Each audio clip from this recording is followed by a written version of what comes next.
சிவபக்தர்கள் அனைவருக்கும் வணக்கம். இன்னைக்கு நம்ம பார்க்கக்கூடிய தலைப்பு அத்திவரதரை பற்றி. அத்திவரதர் காஞ்சிபுரத்துல மட்டும் இல்ல, கும்பகோணத்திலும் இருக்கிறாரு. இவரை பற்றி தெரியாதவங்க நிறைய பேர் உண்டு. இவரை தரிசனம் செய்தது கிடையாது அப்படின்னா இந்த முறை தவறாம போய் தரிசனம் செஞ்சுட்டு வாங்க. அதே மாதிரி காஞ்சிபுரம் அத்திவரதரை தரிசனம் செய்ய தவறி இருந்தாலும் இவரை போய் தரிசனம் செஞ்சுட்டு வந்தா வேண்டுதல்கள் உடனடியா நிறைவேறும் சொல்றாங்க.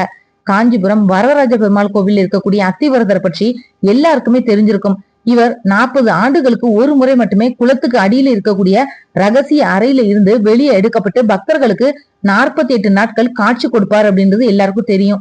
முதல் 24 நாட்கள் சயன கோலத்திலையும் அடுத்த 24 நாட்கள் நின்ற கோலத்திலையும் பக்தர்களுக்கு காட்சி கொடுப்பாரு. காஞ்சிபுரம் அத்திவரதர் கடைசியா 2019ஆம் ஆண்டுல குளத்துல இருந்து வெளியே வந்து காட்சி கொடுத்தாரு. மறுபடியும் இவரை தரிசனம் செய்யணும் அப்படின்னா 40 ஆண்டுகள் காத்திருக்கணும்.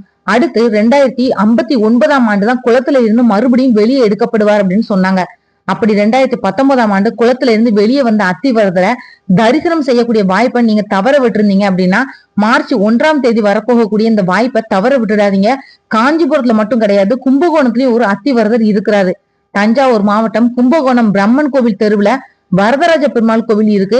இந்த மூலவர் சன்னதிக்கு கிழக்குல இருக்கக்கூடிய பாதாள அறையில அத்தி மரத்தாலான சுமார் 1.5 அடி உயரம் இருக்கக்கூடிய ஸ்ரீதேவி பூதேவி உடனாய அத்திவரதர் சிலை வைக்கப்பட்டிருக்கு. இந்த அத்திவரதர் சிலை 12 ஆண்டுகளுக்கு ஒரு முறை வெளியில எடுக்கப்பட்டு பக்தர்களோட தரிசனத்துக்காக வைக்கப்பட்டு மறுபடியும் பாதாள அறைக்கு கொண்டு செல்லப்படுது. அதுபடி 12 ஆண்டுகளுக்கு அப்புறமா பாதாள அறையிலிருந்து எடுக்கப்பட்டு மார்ச் 1ஆம் தேதி முதல் 10 நாட்களுக்கு பக்தர்கள் தரிசனம் செய்யறதுக்கான ஏற்பாடுகளும் செய்யப்பட்டிருக்கு. 1915ஆம் ஆண்டுக்கு அப்புறமா பல்வேறு காரணங்களால இந்த சிலை வெளியே எடுத்து வைக்கப்படல. சுமார் 98 ஆண்டுகளுக்கு அப்புறமா கடந்த 2013ஆம் ஆண்டுல இந்த சிலை வெளியே எடுக்கப்பட்டு பக்தர்களோட தரிசனத்துக்காக வைக்கப்பட்டது. பின்னர் மறுபடியும் பாதாள அறையில பாதுகாப்பா வைக்கப்பட்டது. இந்த நிலையில 12 ஆண்டுகளுக்கு அப்புறமா ஸ்ரீதேவி பூதேவி உடனாய அத்திவரதர் சிலை மார்ச் 1ஆம் தேதி வெளியில எடுக்கப்பட உள்ளது. சிறப்பு பூஜைகளுக்கு அப்புறமா பக்தர்களோட தரிசனத்துக்காக வைக்கப்பட்டு மார்ச் 10ஆம் தேதி வரைக்கும் இந்த சிலை பக்தர்கள் தரிசனம் செய்ய ஏற்பாடும் செய்யப்பட்டிருக்கு. ஆகம விதிகளின்படி காலை 8 மணில இருந்து நண்பகல் 12 மணி வரையிலும், மாலை 5 மணில இருந்து இரவு 8:30 மணி வரையிலும் தைல காப்பு, புஷ்ப சேவை, ஊஞ்சல் சேவைகளை பக்தர்களை செய்ய ஏற்பாடு செய்யப்பட்டிருக்கிறதா சொல்றாங்க. ரொம்ப பழமையான இந்த கோவில் இருக்கக்கூடிய அத்திவரதரை தரிசனம் செஞ்சா சகல தோஷங்களும் முற்பிறவில செஞ்ச பாவங்களும் விலகும், நினைத்த காரியங்கள் கைகூடும் அப்படின்றது ஐதீகம்.